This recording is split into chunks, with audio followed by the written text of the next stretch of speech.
So what the report will allow decision makers to do is to see where there is very clear public support for certain sorts of policies and where there might be uncertainty or possibly opposition to other sorts of ideas.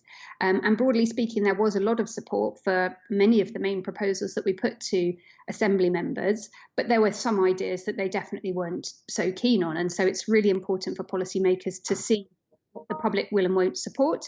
Um, and they also, what's really important is that they give an insight into why the public think that. So there were various sort of caveats that the public would put on things. So yes, we might support a tax on this, but only if it's accompanied by consideration for how low income households might fare. So there were lots of considerations like fairness.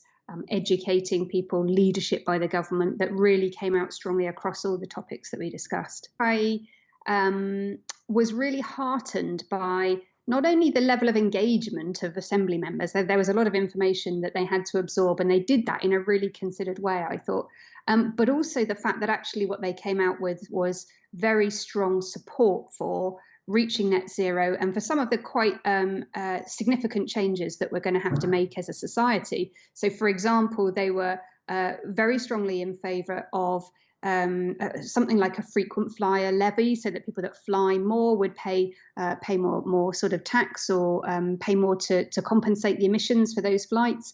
They were very in favour of changing diets to eat significantly less meat and dairy. And some of these things in the past have been almost taboo. We've been sort of assumed that the public wouldn't support these sorts of changes actually. But in fact, it turns out that when you give them the evidence and the pros and cons of these various options, there's a lot of support for many of the changes we need to make.